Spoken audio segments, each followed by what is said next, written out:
guys, it's me again, Kathy, your Ilocana, Ilongga, Bisaya gal. Welcome back to my channel, and for today's video, mamamasyal na naman po tayo. And right now, we are here in a place where it's considered a ghost town already here in Las Vegas, Nevada. They call it Goodsprings. And a little bit of history about this place. Una pong napunta dito yung mga Mormons noong 1850s. Tapos their priority po muna is mag-farm at saka manirahan dito kasi merong nearby creek somewhere. It's called the Las Vegas Creek. And then later on, nag-start silang mag-survey sa area to see if there are any other mineral resources around the area. And pinakauna po nilang na-discover is lead. So nagkaroon dito ng minahan ng lead. And then later on, meron din pong bundok dito. They call it Mount Potosi or something like that. And nagkaroon din po ng discovery ng gold. So, yung pagka-discover ng gold na yon ay nag-spark po ng interest ng mga prospectors at pumunta dito, and later on nagkaroon na ng sandamakmak na minahan around this area. So, yun po ang pinagkakakitaan nila dito. Na-discover po nila maraming mineral resources tulad ng gold, silver, platinum, lead, at saka kung ano-ano pa. So, dito po nakasurvive sila ng marami at marami silang kita noong World War I kasi maraming nangangailangan ng mineral resources during that time. Tapos, nung natapos yung giyera, medyo nag-failed na naman yung kumbaga economy nila sa maliit na town na to. And then, nag-boom ulit nung nagkaroon ng World War II kasi kinailangan na naman nila ng mineral resources. And then, later on, nung natapos na naman yung giyera na yon, nag-subside na naman yung economy nila when it comes to giving and trading mineral resources. So, I'm going to show you the old places here. Totally different po ito kung ikukumpara natin doon sa city. Talagang ghost town siya na maiko-considered kasi before, there's a lot of people living here. Pero ngayon po, sa census nila, meron na lang at least 230 na residente na nakatira dito. And most of the time, they are the people na they don't like so much crowd and so much noises. So this is actually 30 miles away from Las Vegas Center. Papunta po ito ng Los Angeles, California. Considered as outskirt na po ng Nevada. So marami ditong elderly people na gustong manirahan at magstay dito kasi nga kikita nyo naman at naririnig ninyo. It's either may dumadaan na kotse, which is pa isa-isa lang, or yung mga huni ng ibon lang ang makikita ninyo. So, let's enjoy! So, isa po sa mga lumang bahay na makikita ninyo is tulad nitong nasa likod ko. Tabi-tabi po, makiki-vlog lang po. So, kita nyo naman, sobrang luma na. And I don't think mayroon pang naninirahan dito. May padlock na. So, maraming abandonadong bahay po dito. Maraming mga old cars na nakapark, marami ding mga other things na makikita mo dito. So mamaya papakita natin sa inyo. And meron din pong simbahan dito sa side. Sobrang liit lang, parang kapilya. Yan po ang tinatawag nilang Goodsprings Community Church. So open pa rin po yan. Yan po ang simbahan nila dito. And then pag pumunta po tayo dito sa side na to, yan pong building na yan po ang tinatawag nilang Goodsprings Elementary School. So, na-build po yan noong 1900s. They are still up and going. Mayroon pa rin pong mga students or pupils na pumupunta dyan, and it's also considered one of the oldest elementary schools that is still up and going in the listings of Clark County records.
So I'm still here at Goodsprings, considered as one of the ghost towns here in Las Vegas, Nevada.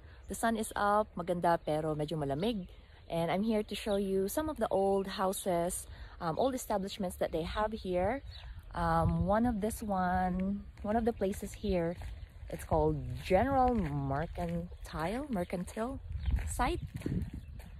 And po yung karatula nila.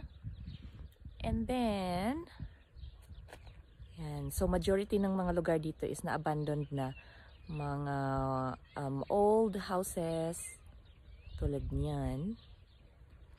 Tingnan na po yung itsura ng mga ano nila dito. Talagang considered mo talaga siya na ghost town, as in sobrang tahimik and sobrang dami ng mga lumang bahay dito na wala nang nakatira. But still, yung mga lugar na yon or yung mga bahay na yon, makikita mo pa rin na puro may mga karatulan na no trespassing. So in a way, of course, you have to preserve the history. You don't wanna mess around with those establishments. So as much as possible, hanggang ganito lang na video, taking pictures, but don't go inside and start touching stuff. So pini-preserve pa rin nila yung history at ang istorya behind this small town that used to be a place kung saan a lot of commercial and trading of mineral resources happened way back 1850s and 1900s. And so napaka-free and quiet. Kahit dito ako sa gitna ng kalsada, it's fine. So, enjoyin na lang natin tong magandang araw na to. Kasi tulad sa sinabi ko nung nakaraang vlog, hindi na naman natin mapipredict kung ano na naman ang weather bukas. So, I'm walking towards what they call the Pioneer Saloon. So, para siyang bar area, restaurant. It was also built in 1913 together with the Goodsprings Elementary School. According to the history, nagkaroon dito ng massive fire and ang daming establishments and buildings and hotels na nasunog.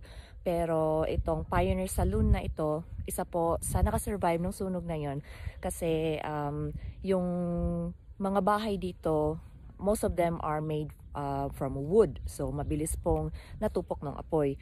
Pero itong Pioneer Saloon, sabi doon sa nabasa ko is marami silang metal work na mga walls and stuff like that. So, in a way, sila po yung nakasurvive sa sunog na yun. So, it's still up and going. Marami pa rin pumupunta dito, nagsa-stop by, kumakain, having a good time, and nag-enjoy sa tahimik na ambience. Yan. Ito din po mga old houses na wala nang tao. And yung sinasabi ko na Pioneer Saloon ay nandito po sa harap ko. And it's right there.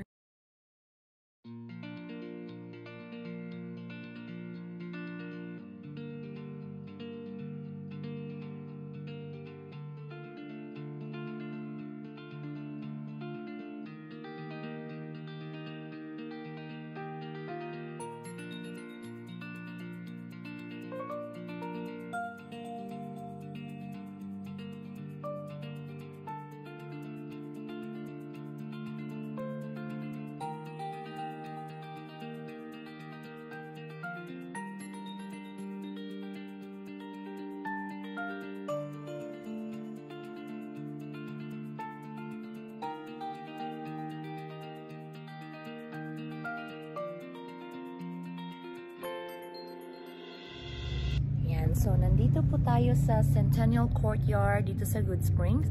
Katabi lang din po ito ng Pioneer Saloon. Pumasok po tayo, wala naman nakalagay na no trespassing. So, meron din pong mga history records dito sa bato.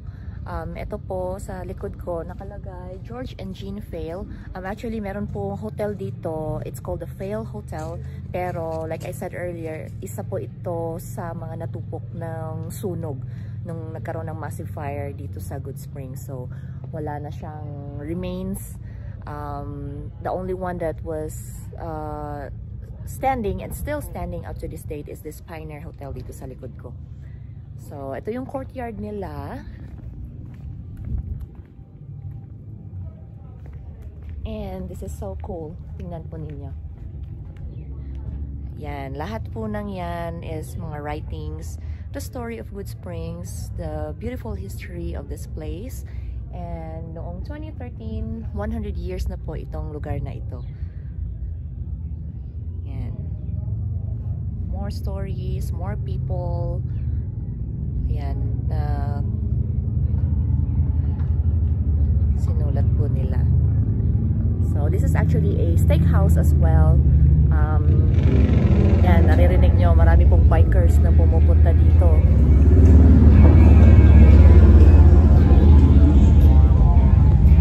Dito sila nag-get together. The saloon is like an older version of the modern bars natin doon sa sentro talaga ng Las Vegas. And this is one of the places na mas prefer nilang puntahan.